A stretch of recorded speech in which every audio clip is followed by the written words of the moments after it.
Are you able to become fluent in Japanese? Is it possible for everyone? How quickly can it be done? There may not be clear answers for any of these questions because of the huge variation between language learners, but what is clear across all types of learners is that fluency does not require perfection. But what it does require is something you cannot get from studying. In fact, there's evidence that studying may actually make it less likely that you ever become fluent. And if you're studying like crazy every day, wondering when it will finally start working, you might want to consider whether your studies are actually taking you in the wrong direction. In this video, I'll give you my definition of fluency as someone who has been using Japanese in Japan for over 10 years, as well as some practices that you can do to help you achieve fluency before you waste time on Japanese tests. Plus, for most people, I think this will help Japanese to become way more fun, way more quickly. I've been living in Japan for the past 10 years. I graduated from language school and Japanese college and worked in Japanese companies using Japanese for business. I have many Japanese friends and run a school group for helping people to learn Japanese, but 100% of everything you need to know to learn Japanese, I'll be teaching here in my videos for free. So let's jump into the conversation. You know what makes me angry? Probably the same thing as you. Every time I hear some random YouTuber saying I became fluent in Japanese in a few weeks or 6 months or even 1 year, just because we all feel it in our guts that this is total bullshit. From those that have seen studying for years, it's so clear to see through, and it causes some serious problems for beginners. The people that have just started studying start wondering if they suck at Japanese, or they start learning poor methods trying to take a fast track while skipping steps, or they even lower the bar so that they never improve or even give up altogether. People that say this are either lying, have a very loose definition of fluent, practice like all hell doing nothing but study and speak Japanese, or are just straight geniuses. But it's not apparent to me that this is even possible to become fluent in 6 months. I've never seen anyone get anywhere close to that in all 10 years of being around other language learners. In fact, I've seen people practice day and night for years and still not be there.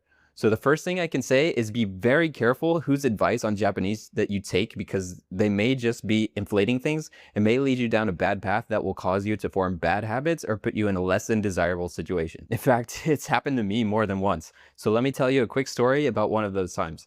I remember being less than mediocre at Japanese back when I was new to Japan.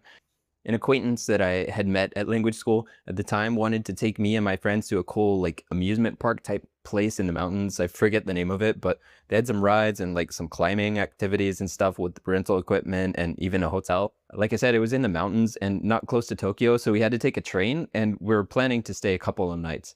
Now, this guy was a few levels ahead of me in language school, and he definitely knew more words than me. He talked with other Asians in the lounge at school and seemed to speak well. He projected confidence in the language and culture and said he'll take care of everything for the trip. Now, there was like this vendor place selling tickets in Tokyo, so we all decided to go there after class and buy the tickets to set everything up.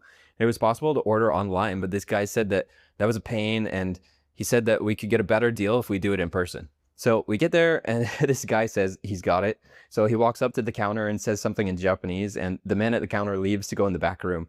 A few minutes later, him and another guy come back outside, and the first thing he says is, no English, no English, which honestly should have been a sign, but the guy says, daijoubu, and they continue to talk. Now, I was too new to Japan to really see what was going on, but it definitely seemed a bit odd now that I'm looking back on it. There were tons of options for different things for the whole trip. Things like tours and accommodation and food packages and spa and rentals and just like so many options and so many kanji on everything. I was really confused, but everyone seemed so calm, so I thought it must be fine. We had decided all together all the stuff that we were going to do while we're on the trip and our budget and like everything we wanted to choose. And you might start to see where I'm going with this, but the staff at the shop started to get a bit frustrated, repeating the same words over and over and over again. But the guy from language school, he kept assuring us that it was fine and that they were trying to sell us some expensive stuff or whatever. And we were waiting for quite a while, but things finally ended. The guy ended up paying, and then we all went back to our own homes. He said he'd calculate it and then send us the details later for how to pay him back. Well, he sent it to us that night, and we were all shocked when he asked for several $100s more than we had planned for. As a student at that time, I knew I could not afford that at all. Someone not making any income while being in Japan? Yeah, that'd be pretty rough. Anyways, it turns out he ordered like some luxury train seats and like a deluxe suite, as well as several attractions, skip the line tickets, and we didn't even get the tickets to the climbing stuff or the rentals that we wanted to do. I could not believe it. This guy wanted to show off so bad that he just ordered stuff randomly so it would seem like he didn't make any mistakes. Thankfully, my friend that was actually good at Japanese helped out and got us all a refund, but I learned a few very clear lessons that day. One is double check all of the financial stuff yourself so that you don't end up paying more than you planned. And the second is find someone who you are confident is actually good at Japanese to help you. And don't rely on shady people that don't know what they're talking about. But how do we actually know if someone is fluent or not? I mean, what's a good way to judge something abstract like fluency? We need to turn it into something specific so that we can plan well for our own learning, as well as identify people that are not there to help us. And it all starts with defining terms. So the word fluency comes from the Latin word fluere, which I'm not sure I'm exactly pronouncing right, but it literally means to flow. And it was introduced in the 1500s. It was used for the literal flow of physical liquid. And the fluency version of the word didn't come around until later in the 1620s when it specifically referred to language. Now, fluency is an abstract noun used for measurement. If we used it to measure liquid, it would mean to measure the efficient flow of that liquid. And if we broke it down even more, it would mean to basically measure the ability of the liquid to not be stopped. And if it can be stopped, that means there must be a stopper or an obstacle, right? If we would then measure the liquid by its ability to not be stopped by obstacles in its path or its ability to move around them efficiently, then we could measure fluency in language by how much like liquid it is. You know, its ability to not be stopped in conversation and its ability to move around language obstacles efficiently. So how able is it to move around obstacles in its path? In other words, we can define it as the ability to not get stuck or to flow off path. Now, in the example I gave earlier, the guy from my language school was pretty deceptive about this. It seemed as though he could communicate with flow, but what he was actually doing was deflecting. He was making mistakes, and lots of them, but he didn't want people to know he was making them. So one important aspect to not forget about fluency is that you can't just appear to flow, but you have to flow on target. It's also important to understand what exactly you are measuring the fluency of, because it would be applied to each aspect of language individually: speaking, listening, reading, writing, etc. But typically it tends to refer to conversation ability, specifically like speaking or listening. So we'll just keep it at that for this conversation. So what does that mean practically? So in a basic conversation, you would have a speaker and a listener.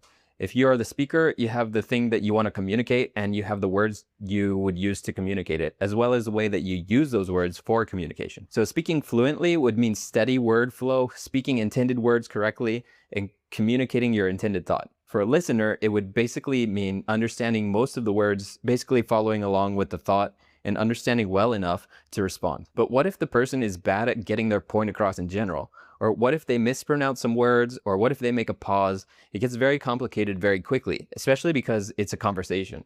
It involves two people or more, and it involves many moving parts that are even outside of language. And even native speakers do all of these things. So like I said, it gets very complex. The biggest things that contribute to the complexity and a wide range of proficiency levels across people that claim to be fluent is that it's hard to measure and that fluency is a broad spectrum.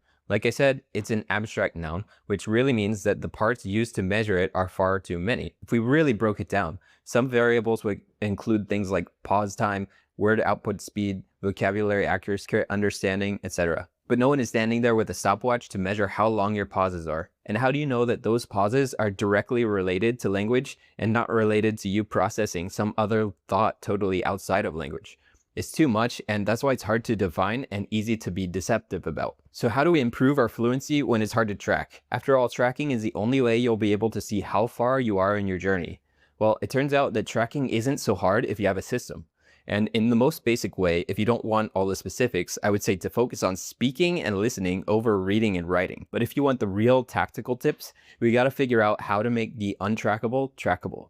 We have to break it down into specific measurements that we can write down. You can think of your own if you'd like, because there are many metrics you could use, but I'll give you 4 that are easy to understand and you can track easily. Quick note that you wouldn't be tracking these in real time. You want to stay in the conversation. You can record some conversations and come back to it to check your results. Make sure you respect the other person by asking them if you can record for practice and review ahead of time. So, metric 1, response latency. How many seconds does it take you to respond to the other person? Note that it needs to be a real response. そうですね or なるほど don't count. Write it down. 2, incompletion rate. How many sentences do you give up on halfway through? Note, ending a sentence and restructuring a new, better sentence, I would actually consider to show strong fluency, but giving up altogether halfway through is not. Write down the number of abandoned sentences. 3, English fallback count. How many times did you give up on a word and need to substitute to English? Write it down. 4. Incomprehension rate. How many words or sentences did you not understand? Write it down. Note that making mistakes with some of these does not mean that you are not already fluent, but tracking is the best way to improve fluency to higher levels. So let's put it into practice. I've got a challenge for you that will take you through the whole improvement loop. We're going to have 2 conversations in the week, one at the beginning of the week and one at the end. So the first step is to just set up the 2 conversations with someone to practice speaking Japanese and let them know that you'll be recording it for practice and review. Next, have the first conversation and record it. Step 3, listen to your conversation. Write down the numbers for each of the 4 metrics that I listed earlier. I'll attach a PDF in the link below with the 4 metrics as well as the challenge. Step 4, observe your stats from the 4 metrics and see which parts you need to work on. Step 5, practice improving those parts a bit before the next conversation. Then step 6 is just to run it again and see what you improved. We just do this practice again and again until those metrics improve. Then you will find that your motivation and satisfaction should improve because you can see the specific places where you are becoming more fluent. Again, there are many other things we can track, and it all depends on what you want to improve. So make sure you give some good thought to what progress you are trying to make. I could go on and on about this topic all day, but I hope this helped you find some practical ways to improve and gave you some clarity on what fluency actually means. It's not as far away as you might have thought if you consider fluency and perfection the same. Anyways, I run a community in school that helps people practice these things together. For you guys in the group, I'll make a place for us to discuss all this. For you guys not in there, that's totally fine. Just post in the comments here and I'll try to get back to you quickly. But I wanted to know, what do you guys think your scores will be? Would you say that you're fluent now, or are you still working on it? Let me know in the comments. And also, I wanted to give you guys some more tactical tips this time compared to kind of the more abstract stuff I was talking about last time. But what do you think? Was it helpful? Do you like these kind of tips, or do you prefer the more abstract stuff? Let me know in the comments here, and let's continue the conversation. So anyways, that's it for this one. Hope it helps. I gotta go grab some food, but I'll see you in the next one. Peace.